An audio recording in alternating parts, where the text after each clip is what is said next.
Hey, welcome to TNVC and Night Goggles Inc.'s vSHOTT 2021. We've got a great week planned for you with all sorts of new product announcements, informational videos, everything from, why choose TNVC and NGI for quality to our training program and all sorts of things, choosing the right helmet. Make sure that you register on the website at tnvc.com/vSHOTT. That's vSHOTT with two T's. Two T's. The virtual shooting, hunting, outdoors tactical tele-event. It's going to be an absolute multimedia extravaganza. But in order to be eligible for some of the promotional discounts and some of the coupon codes and the giveaways, including a PVS 14 from TNVC. It's going to be given away on Friday. You have to be registered on the website with your email. You got to go in there. You're not going to get an email confirmation or anything like that. You're just going to get a confirmation on the page that you've been signed up, and you'll be automatically entered to receive all of the promotional emails with all of our promotional discounts. You'll be entered for all of the giveaways all week. You only need to sign up and register once in order to be entered for the whole week, and you'll be able to sign up at any time. As long as you register for vSHOTT, you don't have to be watching every minute of every live stream. We'll give away, we'll be doing the giveaways every night. We'll have different giveaway packages each night. But again, you don't have to be watching the live stream the whole time in order to be entered for the giveaways. You'll be informed by email if you've won the giveaways. But why tune out? Absolutely, why not? I mean, we are here at the Light Force Southeast HQ. I understand that we have some guests from Australia watching us, so we'll be we'll be here all week. We've got some great programming for you. Yeah. Let's introduce ourselves, starting with Bill. Hey, I'm Bill. I'm the director of training for the company. I'm Eric. I'm a law enforcement rep, and I also do a multitude of other tasks as they're given. I'm Augie, director of operations. And I'm Tom Austin, director at Night Goggles Inc. Woo! So for customers that aren't sure, you want to explain real quick what Night Goggles is and the relationship with TNVC, Tom? Yeah, Night Goggles is TNVC's sister company. Night Goggles came about several years ago with the idea that we wanted to provide the best possible equipment to hunters, preppers, recreational shooters, and be able to do that to people who aren't necessarily armed professionals. Night vision is huge in the hunting world, and that's my expertise. I've been a professional predator hunter for the last about 10 years. And we wanted to bring you products that the military and law enforcement has known to be a valuable tool for many years, but now you can use it in the field, or you can use it as a home defense mechanism or things like that. So we cater more to the recreational shooter, obviously the hunter, and preppers. A lot of that going on right now with the current temperament of the country. So check it out at nightgoggles.com. Similar stuff to TNVC at a discounted price, and it's usually not mil-spec stuff. It's not mil-spec, right? Yeah. So it's more commercial spec products. Yeah, it's good stuff. How many we got in here? What are we looking at here? What's our numbers like? Not bad. Guys, feel free to type in any questions that you have for us, anything that you would like us to talk about, and we'll answer them to the best we can. We'll try to answer every single question that comes in within reason. No weird stuff. Actually, depends on how weird. I'll answer all the weird stuff. There's there's a threshold with questions. There are good questions, and then there are weird questions, but weird questions that aren't really worth answering. But if you get weird enough, then we just have to comment. So yeah, I like the weird. The weirder the better, honestly. So bring them on. All right. So we've got some content starting with an introduction from our president and CEO, Victor DeCossola, coming up for you right now.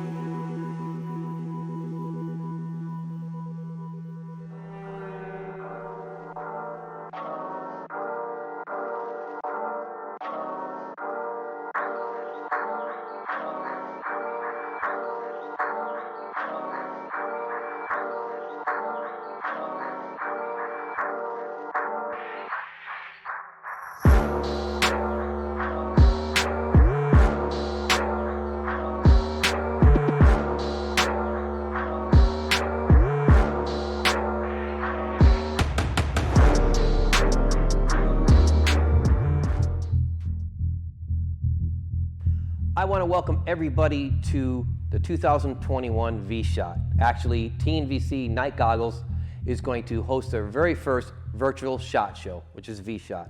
I want to welcome you. My name is Victor DeCossola. I am the president and CEO of Tactical Night Vision Company. Many years I've talked to so many people over the phone. I want to thank you for joining us. You're going to find this week we are going to show some amazing products. We're going to talk about some new products you haven't heard about before. We're going to offer you some new products that haven't been really offered to the general market before. We're also going to have night goggles. We're going to have interviews. We're going to have live segments every day of the week. We're going to have, at the end of the day, a round table as we do at SHOT Show. We're going to have more of a group beer bar session at the end.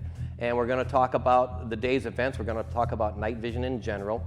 And most exciting, at the end of the week, we're going to have a night vision giveaway. We're going to be giving away a TNVC PVS 14.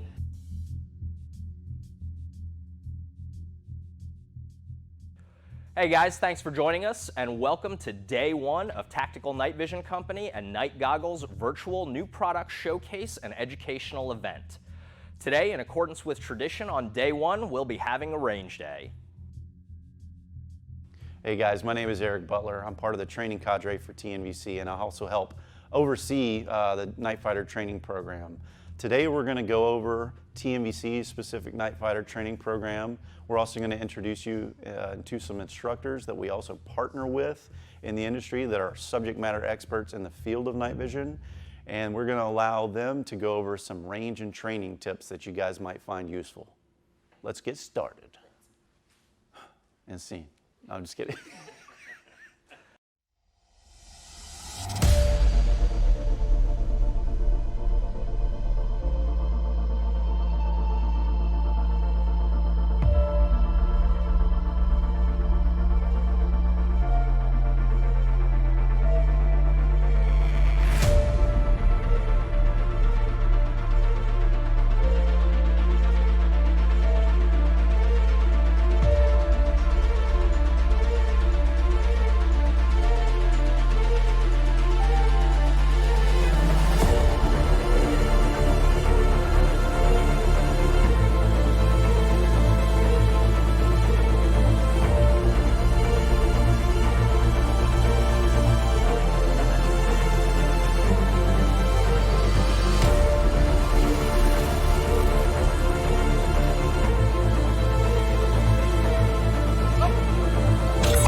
Straight into the Rangers. Spent 4 years in the Rangers from '88 to '91. During that time period, I participated in Operation Just Cause down in Panama and had a slight break of service. After that, I ended up joining the Special Forces through the Florida National Guard and went off to the SFQ course, various things. I spent a total of just under 13 years active duty time in the 20th Special Forces Group. I spent some of that time deployed overseas, 2 different deployments, one to Iraq, one to Afghanistan, and a lot of time working as a counter-drug surveillance operator. I retired in 2010 as a master sergeant, as a team sergeant from 20th Special Forces Group. The reason I chose the special operations community was the more that I looked into this, the more I knew that I really wanted to be associated with teams of people that really took what they did seriously. For law enforcement, night vision gives them the ability to see in the dark. That ability to see in the dark enhances their ability to make decisions. When they can see something that's getting ready to happen before it happens, because they're the only ones that can see in the dark. If you can identify a threat before that threat identifies you, he's no longer a potential threat. You can choose not to engage him. You can choose alternate methods to engage him. Gives you the ability to make lots and lots of different decisions. The bigger advantage you have in a tactical operation, the greater the chance that it's going to go off without incident. Being able to see in the dark is a key part of that. Being able to see what's happening without turning on a white light or turning on a light is huge when it comes to being able to dominate and control a situation.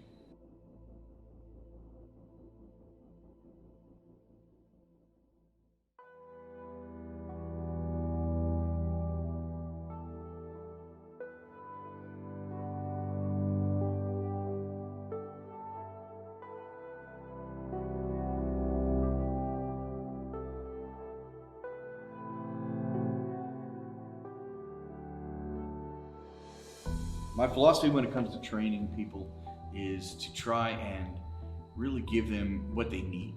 A lot of people want to do what they want to do or they think they need or whatever. I like to really help, especially in the professional environment, I like to help them down a path that makes them better than they were yesterday.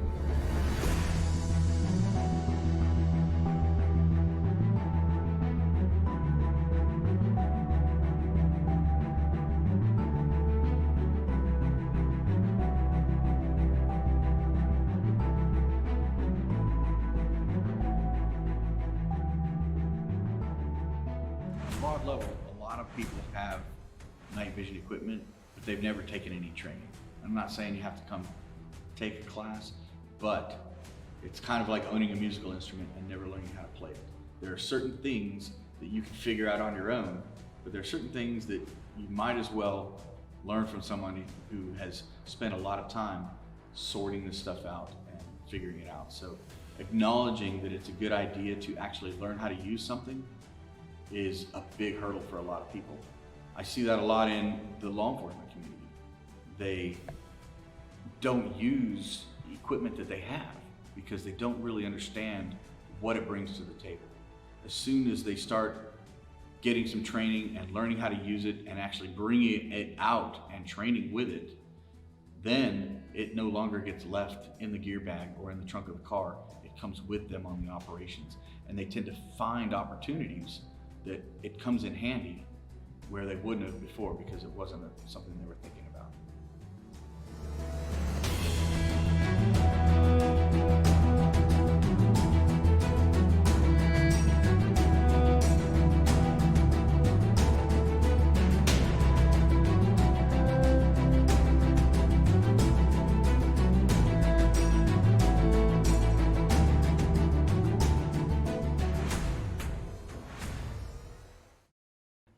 And now, a word from our sponsors.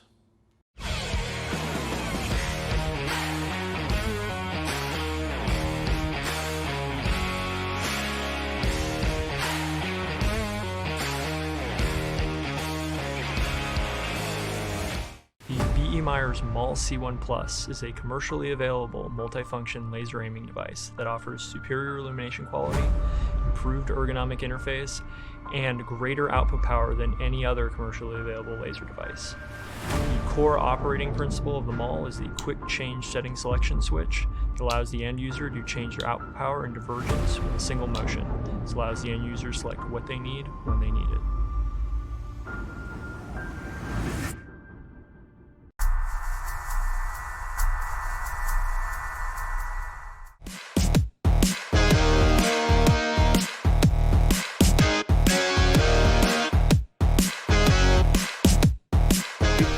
Don Edwards, Green Line Tactical.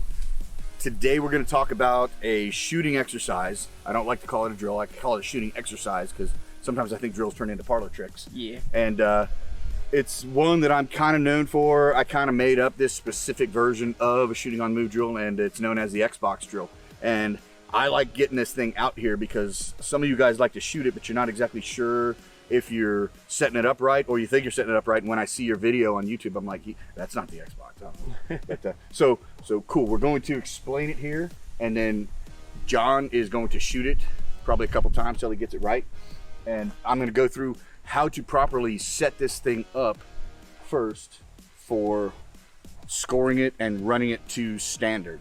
Now, bear in mind, some of you guys have taken my classes or seen some videos of guys who've taken my classes and they're shooting on steel targets. We do that a lot in large group environments because it's quicker than going forward and taping and counting scores and stuff like that. So I'll run it a little bit different in a class environment. And we also have to back up the shooting box so that it's safer, right? So if we're gonna shoot this to standard, if you look downrange here, we have 3 targets. If you can tell, we had to staple the IPSC targets to another backer, but those are 1 yard apart or 1 meter apart. The idea there is this is set up very similar to a drill that a lot of people are used to, called El Presidente, right? El Presidente is 1 yard between each target, and the shooter's box for El Presidente is 10 yards from the target line. So this box is 10 yards from the target line. However, it is also 10 feet square. So 1, 10, 10, it should be easy to remember. So the front 2 cones are 10 yards from the targets, and then the 4 cones are in a 10-foot square. That's how we set this up to standard. We'll go over scoring it after John shoots it. And, because I know you guys are gonna ask, and you're gonna ask in the comments, both of us are shooting our Battle Arms Development Workhorse 10.5-inch pistols with Roscoe barrels in them. We both have the rest of it kind of set up a little bit differently, but for the most part, we have the same rifle. Same but different. Same but tweaked for our own personal way of shooting. I got a CMC trigger. What, he threw a Geisley in there? Geisley in there. Yeah. So, other than that, guns, 10.5, Roscoe, Battle Arms, Workhorse. You start on the timer. If you're shooting it to standard, your time is your score plus any penalties. You'll start at the first cone. When the timer goes off, you'll move forward from cone to cone, engaging each one of those IPSC targets with 2 shots only. When you hit the front cone on the left side, you'll turn right and continue shooting 2, 2, 2. When you get to the next cone, your finger goes off the trigger, weapon on safe, muzzle down. You turn and you move back up range to cone number 3. From cone number 3, you go at a 45-degree angle forward. So you're going diagonally towards the targets. 2, 2, 2. Every time you do this, you're firing 2 rounds into the A zone of each one of those targets. When you get to that cone, finger off the trigger, muzzle down, weapon on safe, turn, come back to the start point, and you have 1 more run at a 45-degree angle forward. 2, 2, 2. Finger off the trigger, weapon on safe, muzzle down. The time ends right there. Then we'll move forward. We check hits. Anything in the A zone is 0 added to your time. Anything in the C zone is 0.5 seconds added to your time. And anything in the D zone is 1.5 seconds added to your time. So as you can see here, you're penalized quite a bit for a major miss. You might be able to move fast enough to make up a couple of thrown C shots, but not a bunch of Ds.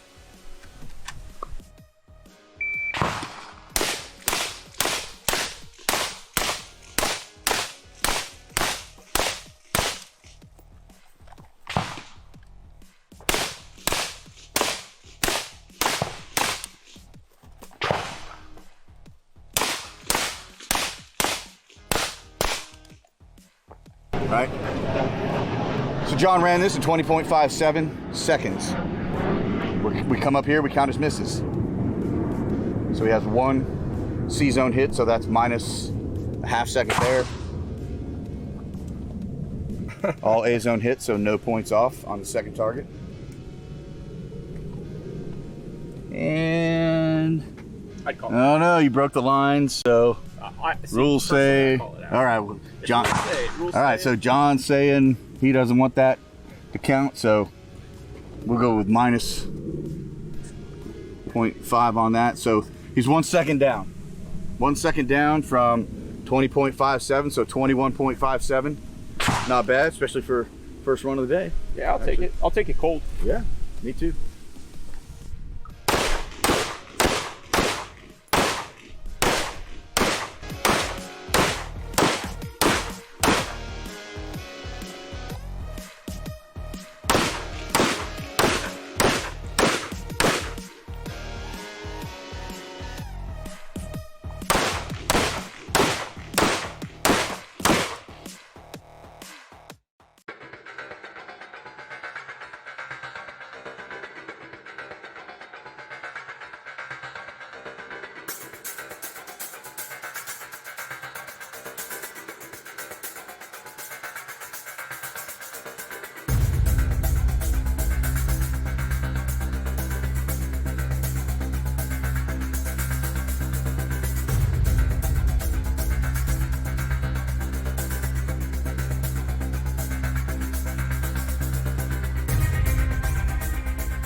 My name is John Dufresne. I'm the owner of Kinetic Consulting and a former Army Ranger. Currently, I train and consult law enforcement, federal agencies, and civilian entities.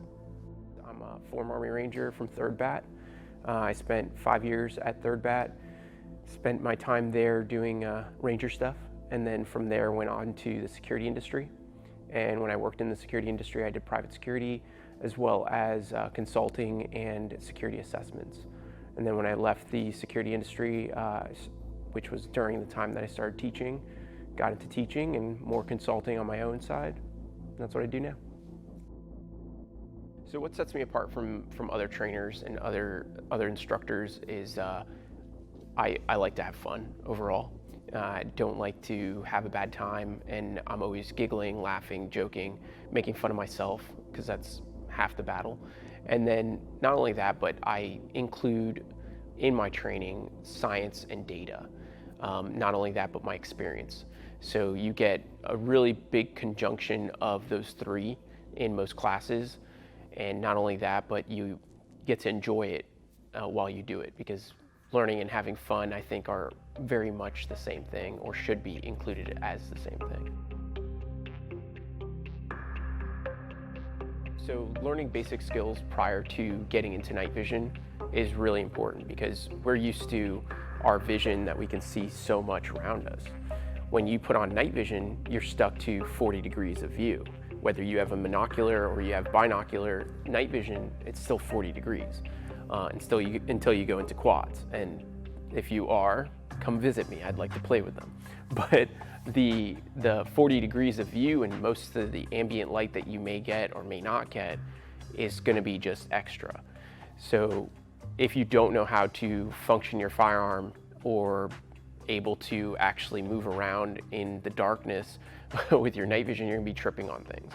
One of the biggest things I tell people when they start getting into night vision is start out with just walking around the house with them. Right? Go up the stairs carefully. Go down the stairs even more careful. Walk around the house. Do normal things with it. Go out in your backyard if you can and walk around. You know, try and touch things that are farther away from you, because it's not that you lose depth perception under night vision, but you gain a new depth perception. So you have to learn it, just like we did when we were kids. In my classes, I mainly go over a lot of pistol and rifle mechanics, right? Learning how to use your firearm in conjunction with what you're trying to do. I also work on a lot of night vision based things. I really enjoy teaching night vision, but bringing the daytime person and their skills into the night world is a lot harder for some people. So working those skills and working those mechanics during the day and then getting them right into that night vision side is pretty important to me. So training is very important. In my mind, the way training works for the majority of people is they watch Hollywood and they're like, I'm good. And then once they watch that, they're like, okay, I can carry a gun and walk around and stuff. The downside to that is it's a misperception or misconception of your skills. A lot of people will go to the range and they'll stand still and they shoot and they're like, I could hit that piece of paper, I'm awesome. They don't realize that that piece of paper is not doing anything. It's not moving, it's not trying to hurt you, it's not, you know, coming over and running over and paper cutting you, nothing. So you don't have to worry about it.